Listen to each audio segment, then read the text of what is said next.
UC Santa Barbara has won a top honor in California for its voter registration outreach. And News Channel reporter John Palmentary joins us live. And John, the Secretary of State presented that award.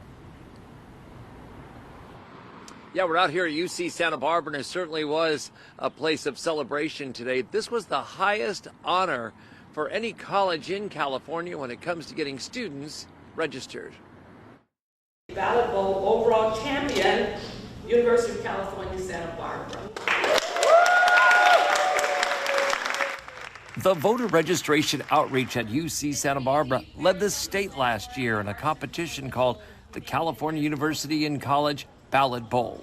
More than 200 campuses were involved in the effort to register their students for the November election. The California Secretary of State, Shirley Weber, came to UCSB to present the honor to the students and faculty who were the driving forces. She says it's vital to be engaged. This is what we're about in terms of participating in the process, making sure that this nation survives. The student population is a tight geographic circle with the campus housing and Isla Vista community side by side. For those leading the voter registration efforts, it was all about saturation. One of the key ways students were engaged with voter registration was during their orientation. When they went for that information, they also received the paperwork about registration. Students were told to either register with the forms they were given or re-register with their new local address so they can vote where they lived. Well, I think, the fact that over the years, we've changed the voting age to 18, so it makes it a college thing, where before it was 21 and folks figured they could delay it until they left and became adults. Now we're doing this and saying, you registered, you can vote at 18, you can pre-register at 16 and 17. The outreach was in several areas over several days, from dorms to student gathering spots. Being able to have such a large pool of students who aren't registered to vote because they just turned 18, right? Or they're moving to a new community that is so, most people don't live in Santa Barbara that are coming onto this campus, right? So that is such a big deal in order to for us to have all these new people registered to vote.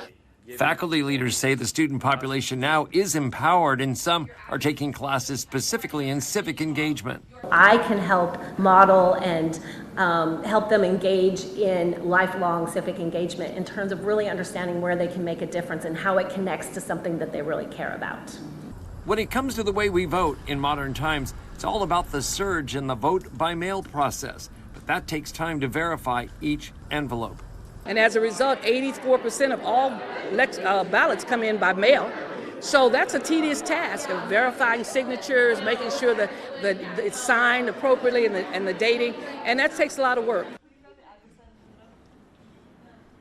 Yeah, nearly everyone voting by mail, at least 83 or 84%. And when it comes to getting that word out, going to the future, the Secretary of State says that's the path they remain on. While she was here, she was able to spend some time with Chancellor Henry Yang, Mayor Randy Ross of Santa Barbara, and the chair of the Santa Barbara County Board of Supervisors, Laura Capps. Reporting live at UC Santa Barbara this evening, I'm News Channel reporter John Palmentary.